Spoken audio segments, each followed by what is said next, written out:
I'm Karen. I usually spend a lot of my time running away days. It's not quite the same anymore. I'm not able to mess around and give people biscuits and sweets and what have you. Although this evening has been a wonderful exception of actually being sent to things that I want to share.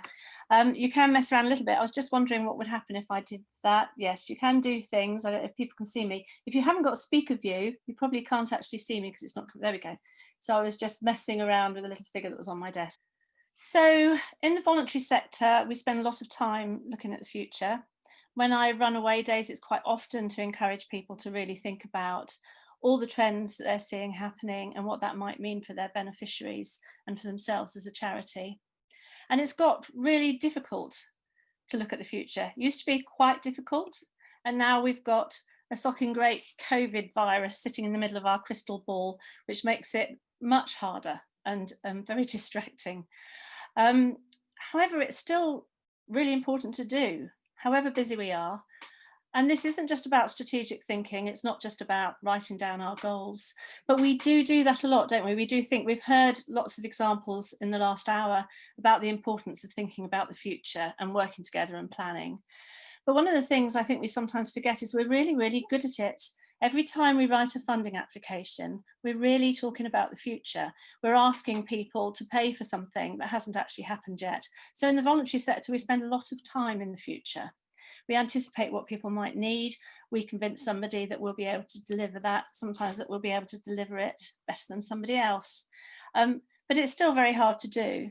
I'm writing a tender at the moment, or helping people with a tender at the moment. It's for 7 years. And then if I think back 7 years ago, how life is different for the last 7 years, what's it going to be like in 7 years' time? Are we really wanting to promise to deliver a service that's going to be just like it is today? It's very, very unlikely that the world is going to be the same in 7 years' time.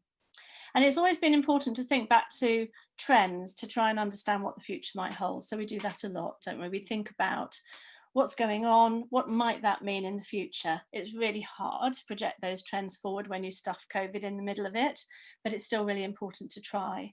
An example of a trend would be, for example, the shift from grants to commissioning that happened, particularly affecting the organisations that were delivering public services. Where perhaps your grant wasn't there anymore and you had to competitively tender with other people. It creates some joint thinking. It brings commissioners together. Sometimes it has been disastrous for small and very specialist organisations, and it's created competition in some places where there used to be collaboration, which may not be a really positive way forward when we're facing as many challenges as we are. But it does hold a seed of a different way of working. And actually, even if it feels really hard to imagine what the future might look like with COVID stuck in the middle of it, of course, there's still things actually we do know. I don't think anybody would tell me that there's suddenly going to be lots of money around for mental health services, or that suddenly young people aren't going to feel like hurting themselves anymore. And certainly it's pretty unlikely that digital is going to disappear. And doesn't that keep changing and developing? So we get these unexpected gifts from digital, like this, like being able to work together on Zoom, and also unexpected horrors. As soon as you start thinking about the problem with stalking and you bring digital into the mix, something else is going on altogether. But we keep adapting our behaviours. And I think, going back to what Carol just said, there's something about thinking about how we behave. Look what we're doing. There's loads and loads of us all together, also sitting in our own rooms. Most of us probably are fairly comfortable with this now.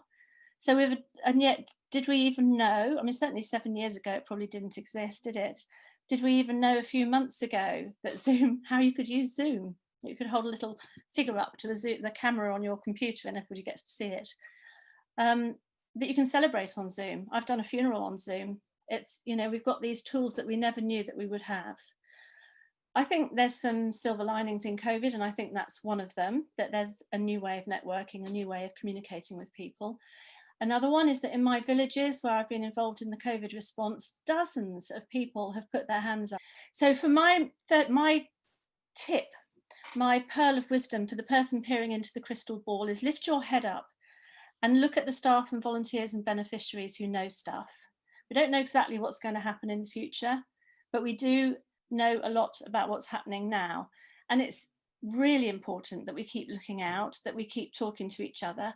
And I would say carve the time out now, even when you're firefighting, to get together with the other people who care about what you're trying to achieve and to think about what we know and therefore what things might be like in the future, to make sure that your strategic plans do have that sense of direction, but are really agile and reflective, that you've got the space to think about how you've done things in the past, but are they going to be the right way of doing things in the future? So if you can possibly find yourselves this little piece of time to really work out what might be happening and draw on that vast intelligence that you already have in your organization, that's my pearl of wisdom.